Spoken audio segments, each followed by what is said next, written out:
तो क्या नीतीश कुमार को उप प्रधानमंत्री बनाएंगे मोदी शाह? क्या नीतीश कुमार को अब सीएम कुर्सी छोड़नी पड़ेगी? क्या नीतीश कुमार बिहार की राजनीति छोड़ केंद्र की राजनीति में आएंगे?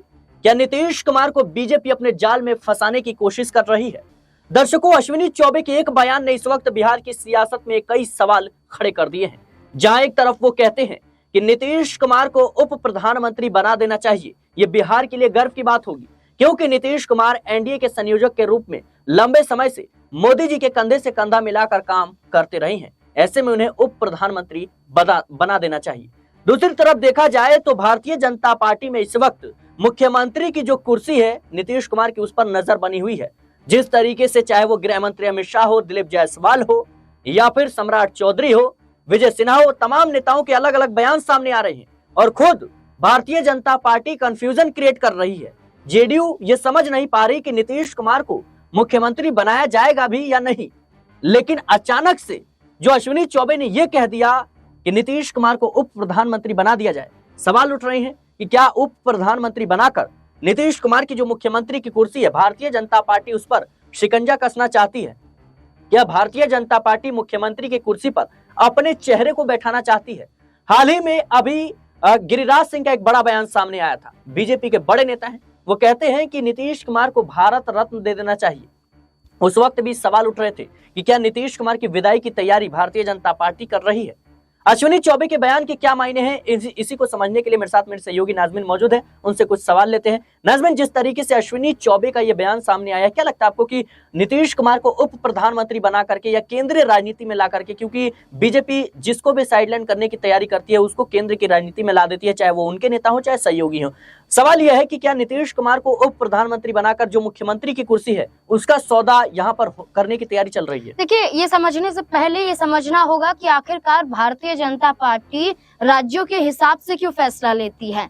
यानी कि दिल्ली में भारतीय जनता पार्टी को सहयोगियों की जरूरत ना के बराबर थी, तो अपने सहयोगियों को सिर्फ कुछ सीटों पर चुनाव लड़ने के लिए बीजेपी ने सीटें यहाँ पर दी।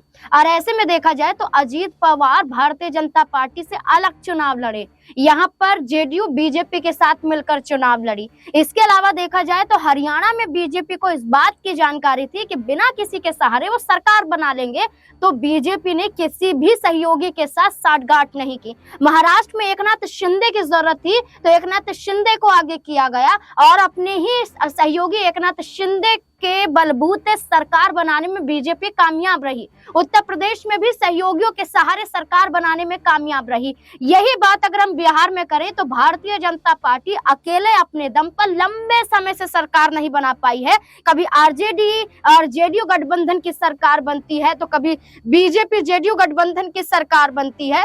बीजेपी अपने बलबूते बिहार में सत्ता में नहीं आ पाई है। इस वजह से देखिए कि लालच दिया जा रहा है।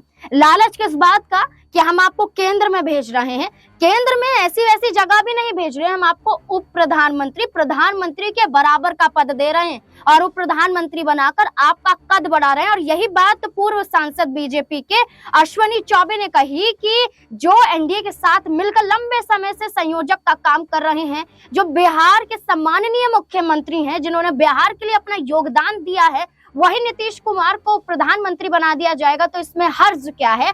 और यही अश्विनी चौबे एक वक्त पर यह भी कहते हुए नजर आए थे कि बीजेपी को अपने दम पर सरकार बनानी चाहिए और अपने सहयोगियों को पीछे लेकर चलना चाहिए। यानी कि ये बताता है कि नीतीश कुमार को कैसे ना कैसे करके सिर्फ मुख्यमंत्री कुर्सी से हटाने के लिए एक ऑफर दिया जा रहा है। जब केंद्रीय मंत्री गिरिराज सिंह ये कहते हैं कि नीतीश कुमार को भारत रत्न से सम्मानित किया जाना चाहिए, तो ये भी दर्शाया जाता है कि लालच भारत रत्न का, लालच प्रधानमंत्री का। देखिए नाजमीन, वक्फ संशोधन बिल का जिस तरीके से समर्थन लल्लन सिंह ने किया है उसको लेकर के भी अब सवाल उठ रहे हैं और जेडीयू में जिस तरीके से इस्तीफों का सिलसिला थमने का नाम नहीं ले रहा, और चाहे वो अशोक चौधरी हो, संजय झा हो, लल्लन सिंह हो, ये ऐसे बयान देते हैं जैसे कहीं ना कहीं ये कोई बीजेपी का नेता बयान दे रहा हो। साफ तौर पर कहते हैं अशोक चौधरी कि हमें किसी मौलवी मौलानाओं की जरूरत नहीं है, हमें किसी शंकराचार्य की जरूरत नहीं है, हमें जनता के समर्थन की जरूरत है। लेकिन नीतीश कुमार एक तरफ तो ईद की तैयारी करते हैं, ईद मिलन कार्यक्रम का जो है आयोजन करते हैं,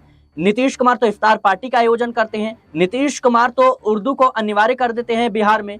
तो क्या ये जो सिलसिला है ये कहीं ना कहीं दर्शा रहा है कि जेडीयू के कुछ नेता हैं और नीतीश कुमार हैं, इनके बीच सब कुछ ठीक नहीं है? क्योंकि लल्लन सिंह ने जब वक्फ संशोधन बिल का समर्थन किया था तो नीतीश कुमार ने यहां तक कहा था कि वक्फ बोर्ड की जमीनों पर मदरसों का निर्माण करवाया जाएगा। तो क्या ये दो अलग अलग बातें इस बात के संकेत दे रही हैं कि लल्लन सिंह हो या संजय झा हो या फिर अशोक चौधरी हो, जेडीयू के बड़े नेताओं के बीच और नीतीश कुमार के बीच सब कुछ ठीक नहीं है? देखिए, ललन सिंह को वैसे ही तेजस्वी यादव के जरिए बी टीम कहा जाता है। कहा जाता है कि नीतीश कुमार के सिपाही हैं लेकिन काम करते हैं बीजेपी के लिए, और ये हमने कई मौकों पर देखा भी है। इससे हम अपनी आंखें नहीं मूंद सकते हैं। जब हम बिहार में देखते हैं कि जब नीतीश कुमार के आवास पर एनडीए की बैठक होती है तो ललन सिंह के हाव भाव नीतीश कुमार के प्रति अलग दिखाई देती हैं। ललन सिंह राष्ट्रीय अध्यक्ष पद से इस्तीफा दे देते हैं, निजी कारण बताते हैं, लेकिन नीतीश कुमार पर भी आरोप लग जाते हैं कि ललन सिंह को हटाने की वजह नीतीश कुमार है। इसके बाद देखा जाए तो लालू प्रसाद यादव से करीबियां बढ़ने लग जाती हैं ललन सिंह की। अब बीजेपी के साथ गठबंधन में है तो नीतीश कुमार जाते नहीं किसी बैठक में और ललन सिंह हर बैठक में बीजेपी के शामिल होते हैं, प्रगति यात्रा में शामिल नहीं होते हैं, प्रगति यात्रा का न प्रचार प्रसार करते हैं। ललन सिंह देखा जाए तो संसद में वक्फ संशोधन बिल का समर्थन करते हैं, बाहर नीतीश कुमार मदरसा और मस्जिदों के निर्माण की बात करते हैं, बीजेपी के सामने शर्तें रखते हैं। ये शर्तें मान भी ली जाती हैं, लेकिन उसके बावजूद भी नीतीश कुमार को हटाने की तैयारी हो रही है, क्योंकि भारतीय जनता पार्टी चाहती है अपने दम पर सरकार एक बार बिहार में बन गई। नाज़मीन, बड़ा सवाल मैं आपसे आखिरी सवाल लेना चाहूंगा कि नीतीश कुमार जब इंडिया गठबंधन में थे उस वक्त जब खड़गे का नाम आगे किया कि भाई ये प्रधानमंत्री का चेहरा होंगे तो नीतीश कुमार नाराज हो जाते हैं, बैठक छोड़कर चले जाते हैं, लेकिन कहते हैं कि भाई मुझे पद वद की लालच नहीं है, मैं प्रधानमंत्री नहीं बनूंगा फिर भी चलेगा, लेकिन हमें बीजेपी को हराना है। लेकिन एक बार फिर से उसी उप प्रधानमंत्री की कुर्सी के लिए कहीं ना कहीं क्या वो पलटते हुए नजर आएंगे?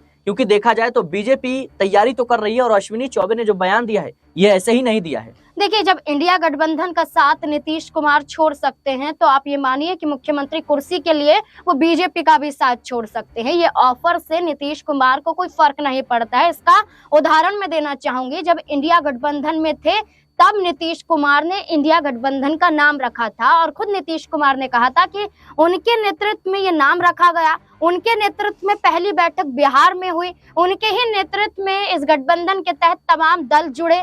लेकिन जब प्रधानमंत्री की बात आई या यहाँ पर लीडरशिप की बात आई तो लीडरशिप के लिए इंडिया अलायंस के लिए खड़गे का नाम आगे किया गया। ममता बनर्जी इसके विरोध में आई, ममता बनर्जी अपने आप को लीडर बनने के लिए तैयार नजर आई, लालू प्रसाद यादव समर्थन करते हुए। लेकिन नीतीश कुमार ने जब इंडिया गठबंधन का साथ छोड़ा तब हमने ये देखा कि इंडिया गठबंधन से प्रधानमंत्री बनने का ऑफर मिल रहा है और प्रधानमंत्री से ज्यादा तो प्रधानमंत्री सांसदों को लेकर जाएंगे और दलों को लेकर जाएंगे तो प्रधानमंत्री की कुर्सी मिल जाएगी। जाहिर सी बात है दर्शकों की लगातार नीतीश कुमार को लेकर इस वक्त कई सवाल उठ रहे हैं। अश्विनी चौबे के बयान के बाद बिहार की सियासत गर्मा गई है। साफ तौर पर वो कहते हैं कि नीतीश कुमार को उप प्रधानमंत्री बना देना चाहिए, लेकिन देखना होगा कि क्या नीतीश कुमार बिहार की राजनीति छोड़कर केंद्र की राजनीति में हस्तक्षेप करेंगे, क्या केंद्र की राजनीति में दिलचस्पी दिखाएंगे? देखना दिलचस्प होगा। फिलहाल के लिए इस रिपोर्ट में इतना ही। देश और दुनिया की तमाम खबरों के लिए बने रहे नेक्स्ट 9 न्यूज के साथ।